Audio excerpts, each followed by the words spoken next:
In Africa, nurturing harmonious and dignified communities has remained a tall order.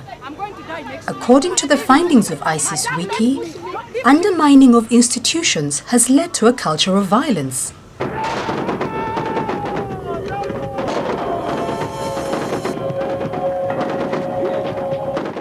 This culture has had a negative impact on the family institution, and women have borne the brunt of this violence.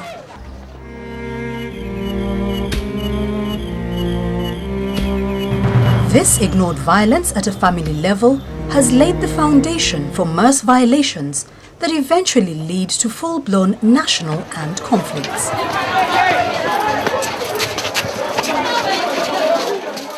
The game of power has thus been dominated by insensitivity, which has always put women in the line of fire when eventually clouds of war gather. In many African countries, women have been displaced into IDP camps in thousands.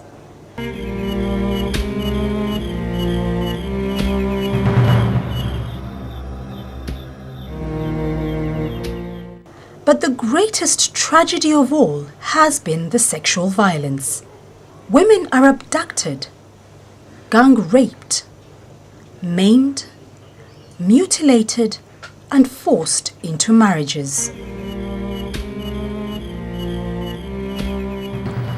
The small girls, maybe 8 years, 10 years, they will just come and then with the razor blade, with razor blade, and then they will cut a small girl because they want to rape her. If you refuse, they will kill you. These violations are meant to destroy the victim psychologically. Women's sexuality has been used as a weapon of war for far too long. They'll just come and then collect all of us women, even Jaja like this one. Maybe 10 people will rape her. And then when they find your husband in the house, they'll just say, you come. And then the husband will just lie and down. You are the mattress, the husband is the mattress. And then they will play sex when the husband is lying down and the woman is what? Up here. Esther from Liberia presented her mother to ISIS Wiki. During the civil war, rebels poured sand in her eyes which left her permanently blind after she protested her daughter's rape.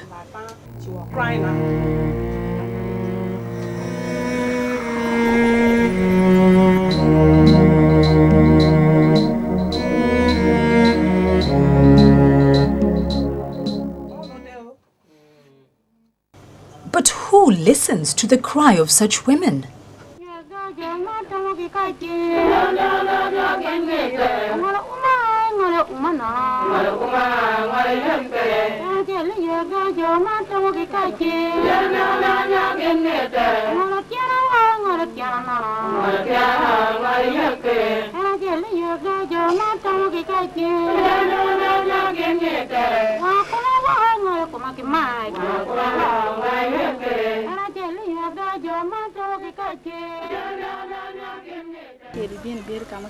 A teenage boy was picked and ordered to slice off our lips, nostrils, and earlobes. We were forced to eat up the pieces.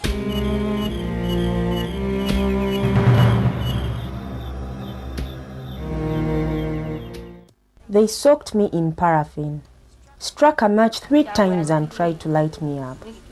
3 times I fought back until one of them drew a huge bundle of grass from the roof of my hut and lit it. This time, it was impossible for me to fight off the fire. They torched me. I wailed and cried as I struggled to put out the fire. The pain in my head has never stopped. Across the entire continent, the effects of war and the trauma are very evident.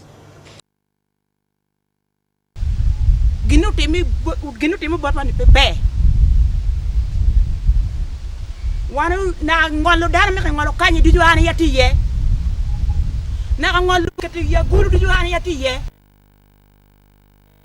Even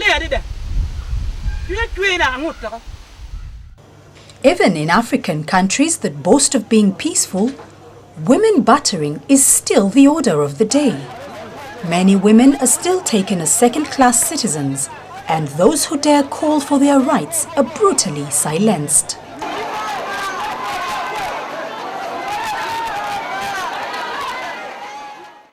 From Kenya to Zimbabwe, elections on the African soil have proven to be a sad path to violence rather than liberty. In all this, women have been the worst victims. All this violence has left women emotionally broken. Others have died, while many have contracted HIV. Such level of human suffering has left states incapable of providing the much-needed help to women. I heard the echoes all around the world, and I saw the women with tears, weeping, crying for peace, help, with no one to listen. Isn't this the time to question our role in protecting the African woman? Have we done our own share to bring this horror to an end? The time is now to act to ensure that the dignity of women on the continent is upheld. All across the nations, all around